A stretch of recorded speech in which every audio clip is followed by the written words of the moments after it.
Hi guys, welcome back to my channel. आप सभी का मेरा मनीषा हटरे व्लॉग में खूब खूब स्वागत है। ये वीडियो मेरा 2 दिन के बाद आ रहा है क्योंकि यहाँ पे वापी गुजरात में इतनी बरसात हो रही थी कि यहाँ पे सारा जनजीवन पूरा ठप पड़ा हुआ था। मोबाइल बंद, लाइट बंद, नेटवर्क बंद, स्कूल बंद, कॉलेज बंद, सब कुछ बंद पड़ा था। यहाँ तक कि हर्ष के पापा 2 दिन के बाद घर पे आने वाले हैं। ये जब मैं व्लॉग अपलोड कर रही हूँ या इस दिन भी हर्ष के पापा घर पे नहीं थे। वो दूसरे दिन आए रात को, राइट। तो आप भी बताइए कि आपके यहाँ पे किस किस के यहाँ पे इतनी सारी बारिश हो रही है। तो चलिए, कोई बात नहीं, अभी ये बारिश का टाइम है तो ये तो चलता ही रहेगा। लेकिन हर साल इतना नहीं होता है, इस साल तो बहुत ज़्यादा हो गया। ये प्रॉब्लम हमने पहली बार फेस की है। तो चलो कोई बात नहीं। अभी तो सुबह मैंने नहा धो लिया, सारे काम ख़त्म कर लिए। फिर सोचा कि अभी इतनी बारिश हो ही रही है, इतना सारा धूल मिट्टी तो नहीं बोल सकते, लेकिन कचरा बहुत हो गया था। तो हर्ष के पापा घर पे नहीं थे तो थोड़ा सा एक्स्ट्रा काम निकाल लिया मैंने। यहाँ पे आप देख सकते हो, मैंने मेरा जो गैलरी का ये जो बोलते हैं ना, क्या बोलते हैं, हाँ, पौधे। ये जो पौधे हैं ना, यहाँ पे बहुत ज़्यादा मिट्टी हो गई थी और साफ़ करना भी नहीं बन रहा था। तो अभी कुछ ज़्यादा काम भी नहीं था, हर्ष के पापा भी घर पे नहीं थे और हर्ष भी सो रहा था। तो सोचा कि चलो ये कुछ एक्स्ट्रा का काम निकाल लिया जाए। तो मैंने यहाँ पे सब कुछ साफ़ कर लिया है। ये जब मैं साफ़ सफाई कर रही थी ना, तब भी इतनी ज़ोरों से बारिश हो रही थी। आपको यहाँ पे दिखाई नहीं दे रहा होगा शायद, लेकिन बहुत ज़ोरों से बारिश हो रही थी। तो मैंने ये सब कुछ साफ़ कर लिया। आपने देखा होगा, जो मैंने अभी पौधे का जो मिट्टी वो सब साफ़ किया, सब कुछ धुल दिया। तो वहाँ पे ब्लैक कलर्स में जो रखे थे वो मेरे हर्ष के डंबल्स है। वो पहले 10th के बाद ना वो घर पे ही जिम करता था। तो मैंने अभी तो वो उसको कॉलेज जाने लगा, उसके बाद वो उसने करना छोड़ दिया, तो वो अभी डायरेक्टली जिम में ही जाता है। तो वो जो डंबल्स थे ना, मैंने वहाँ पे कॉर्नर पे रख दिया क्योंकि मैं ना थोड़ा बहुत वास्तुशास्त्र में मानती हूँ, मैं थोड़ा पढ़ती भी हूँ, थोड़ा सा जानकारी भी है मुझे। तो साउथ वेस्ट का जो कॉर्नर होता है, वहाँ पे अगर आप भारी चीज़ रख दें तो वो घर में स्टेबिलिटी लाता है। तो जैसे कि हम लोग बोलते हैं ना, ईशान कोण में हम हल्का फुल्का रखते हैं, वहाँ पे ज़्यादा वज़न वाली चीज़ नहीं रखते हम लोग, वहाँ पे मंदिर रखना चाहिए, राइट। तो मैंने क्या किया कि अभी वहाँ पे तो मैं कुछ कर नहीं सकती। वहाँ पे मेरा ईशान कोण जो है, मेरा नॉर्थ ईस्ट का जो कॉर्नर है, वहाँ पे मेरे हर्ष का बेडरूम है और वहाँ पे कबर्ड्स है, राइट, कबर्ड्स है, बेड्स है। तो अभी उसको तो मैं कुछ हल्का नहीं कर सकती। तो मैंने किसी पॉडकास्ट में सुना था कि अगर आप नॉर्थ ईस्ट में कुछ कर नहीं सकते हैं तो उससे भी ज़्यादा भारी चीज़ अगर कोई होगी आपके घर में, तो वो आपको साउथ और वेस्ट के कॉर्नर में रखनी है। तो अभी मेरा साउथ और वेस्ट का जो कॉर्नर है घर का, तो वहाँ पे मेरे साउथ वेस्ट में कॉर्नर में सोफ़ा रखा है। और जो गैलरी है वहाँ पे मैंने इसलिए वहाँ पे हर्ष का जो डंबल्स का जो भी है वो सामान मैंने वहाँ पे रखा है। और ये जो पौधे आपने देखे थे, वो मेरे घर में सबसे बड़े वाले 2 है, वो मैंने वहाँ पे रख दिए ताकि वो बैलेंस हो जाए। ओके। मैं एक्चुअली ना वास्तुशास्त्र में और न्यूमरोलॉजी में मैं बिलीव करती हूँ, थोड़ा बहुत पढ़ती भी हूँ। मेरे घर में सबको ये बात पता है कि मैं हर छोटी छोटी चीज़ में वास्तुशास्त्र के हिसाब से करती हूँ। और न्यूमरोलॉजी में भी मैं थोड़ा बहुत करती हूँ मतलब कि घर में ही करती हूँ, कुछ प्रोफेशनली ऐसा कुछ नहीं, बहुत छोटी छोटी चीज़ों में मैं बिलीव करती हूँ। और उस हिसाब से मैं मेरे घर को भी रखती हूँ। और थोड़ा सा चेंजेस करने के बाद मुझे कुछ फ़र्क भी महसूस हुआ है। थोड़ा सा चेंजेस मतलब कि जो पॉडकास्ट में बताते हैं न्यूमरोलॉजी के हिसाब से या फिर वास्तु के हिसाब से जो करना चाहिए, वो मैं घर में छोटी छोटी चीज़ें फॉलो करती हूँ। वरना मेरे घर में भी मैंने कुछ ऐसे गलत चीज़ें कुछ की थी, मतलब जो चीज़ जहाँ नहीं रखनी चाहिए वो रख दी, कलर्स कुछ गलत हो गए थे। तो जब मैंने वो देखा कि नहीं ये सब गलत है, उसके बाद मैंने तुरंत वो चीज़ें रिप्लेस कर दी, चीज़ें वो वहाँ से निकाल दी है। तब से मेरे घर में बहुत अच्छा पॉजिटिविटी है, बहुत कुछ अच्छा हो रहा है। तो बस मुझे लगा कि आपके साथ शेयर करना चाहिए, तो मैंने आपको ये बता दिया। ये जो कपड़े आप देख रहे हैं, ये लगभग 2 दिन से फ़ैन के नीचे ही सूख रहे हैं। और कपड़े भी बहुत ज़्यादा थे, हर्ष के पापा के कुछ ड्यूटीज़ के ड्रेसेस भी थे, सूख नहीं रहे थे, तो रात भर 2 दिन से पंखे के नीचे ही सुखा रहे थे। और आपने एक चीज़ नोटिस की होगी, मेरे मेरे बालों में 2 क्लिप लगी है। तो एक्चुअली मैं ना साफ़ सफाई कर रही थी, और मेरा जो क्लिप थे ना, मैं कहीं पे भी कर्टन पे लगा देती हूँ, कुशन्स पे लगा देती हूँ, तो मैंने वो नोटिस किया, तो मैंने उठा के मेरे बालों में ही लगा दिया था।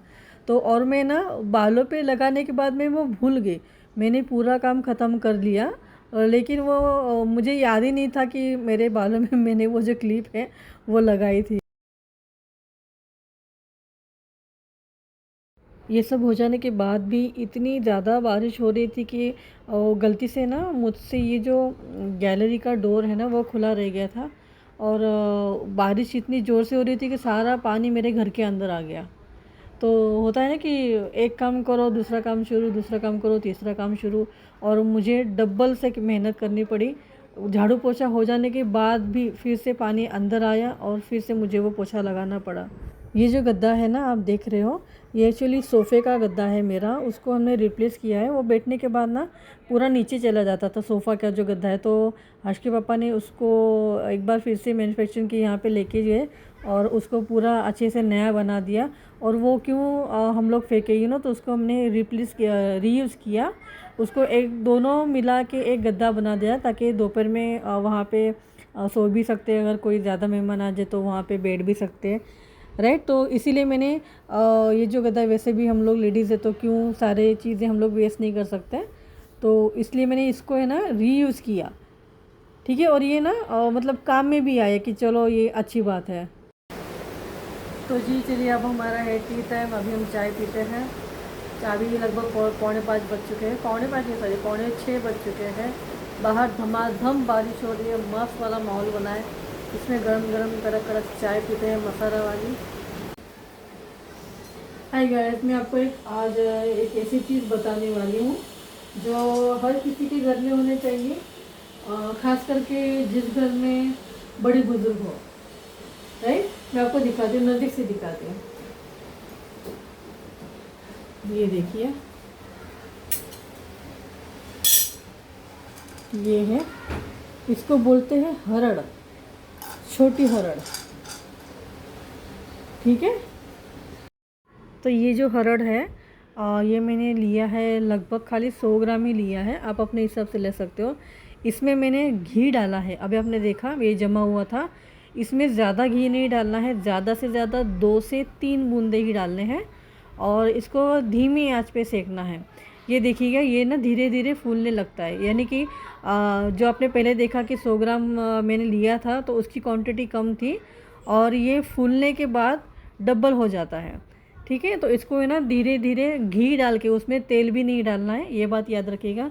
घी डाल के 2 से 3 बूंद उसको अच्छे से धीमी आंच पे सेकना है, और वो पूरी तरह से जब फूल जाए तो गैस बंद कर दीजिए और उसको ठंडा होने दीजिए। तो मैंने यहाँ पे यही किया है, और जब तक ये ठंडा होता है तब तक मैंने यहाँ पे अपनी भगवान की पूजा, मतलब कि वो ये होता है ना कि बारिश की वजह से वो भेज लगता है, यहाँ पे गुजरात में भेज लगना बोलते हैं, वो जो मतलब ये कि जो सरफेस होता है ना पूरा गीला हो जाता है, उसको मैं दिन में तो कितनी बार उसको साफ़ करना पड़ता है, लेकिन आज सोचा कि मैं पूरा ही मंदिर बाहर निकल के पूरा साफ़ कर दूँ। तो वैसे तो भगवान की पूजा मैं तो डेली का भगवान को ना नहला धुला के करती हूँ, लेकिन आज मैं पूरा मंदिर साफ़ करने का सोच रही थी, क्योंकि पूरा ख़राबी हो गया था और गीला गीला हो गया था, तो उसको मैंने पूरा साफ़ किया। और एक बात और कि यहाँ पे ये जो मैं कपड़ा यूज़ कर रही हूँ, ये धुला हुआ और साफ़ कपड़ा है, ऐसे नहीं कि कोई भी उठाया और किसी से भी पोंछ दिया, ऐसा नहीं है। मेरा यहाँ पे मंदिर साफ़ करने का कपड़ा अलग होता है, और मेरा ये जो मंदिर आप देख रहे हैं ये प्योर सागवान का है। ये मैंने लिया था गणपति के टाइम पे, इसको लगभग हो गए 3 से 4 साल। जब मैंने पहली बार गणपति बिठाए थे ना, तब मैंने ये मंदिर चेंज किया था। तो ये प्योर सागवान का है, और उस टाइम पे मुझे लगभग 7,000 का समथिंग ऐसा कुछ आया था। तो ऐसे तो अपने हिसाब से ले सकते हैं। लकड़ी का मंदिर अगर आप लेंगे ना तो वो बहुत ज़्यादा अच्छा होता है। वैसे तो मार्बल का किसी किसी के घर पे मार्बल का भी होता है, लेकिन लकड़ी का हो तो वो ज़्यादा अच्छा है, ऐसे मैंने सुना है। मेरे यहाँ पे कभी भी मार्बल का नहीं था, मेरे यहाँ पे हमेशा से लकड़ी का ही था। बस इतना ही है कि पहले साइज़ छोटा था, अभी साइज़ थोड़ा सा बड़ा है। और हम लोग महाराष्ट्रियन हैं तो आप यहाँ पे देख रहे होंगे ये जो ट्रायंगल शेप की जो आप देख रहे हैं, इसको हम लोग यहाँ पे टाक बोलते हैं। भगवान के टाक, ये प्योर चांदी का होता है। और मेरे घर पे नहीं था एक्चुअली, मैंने ये अभी बनवा के लिए है। मैंने ये नासिक से बनवाया है। और इसके खर्चे की अगर बात करूँ ना तो ये अपने हिसाब से होता है, आपको जिस तरह से करना है उस तरह कैसे। लेकिन मैंने ये बनवाया है, ये लगभग 15,000 रुपये के थे।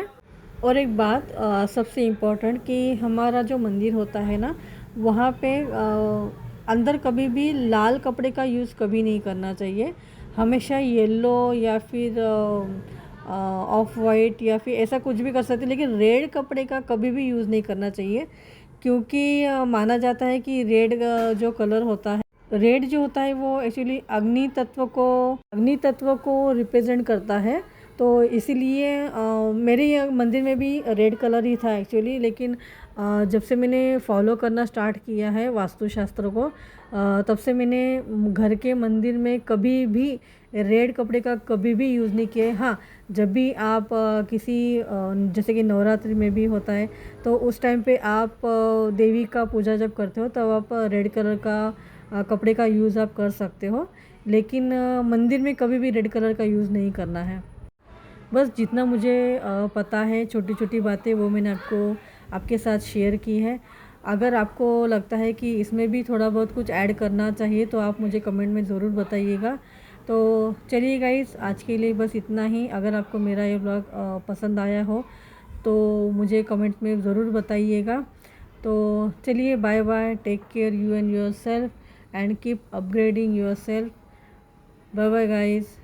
हाँ, और एक बात जाते जाते मैं आपको बता देती हूँ कि मैंने जो आपको हरड़ का जो अभी बताया वो आपको डेली नहीं लेना है, ठीक है। एक दिन छोड़ के भी आप ले सकते हो। अगर आप डेली लेते हो तो ज़्यादा से ज़्यादा 10 या 15 दिन तक ही लेना है, ठीक है, ज़्यादा नहीं लेना है। और अगर आपके घर में कोई बड़े बुज़ुर्ग हो तो आप उनके हेल्थ का जो भी कंडीशन है उस हिसाब से उनको दीजिएगा। ऐसे नहीं कि हम लोग एक एक चम्मच लेते हैं तो उनको भी एक एक चम्मच ही देना है, ऐसा नहीं करना है गाइस, ठीक है।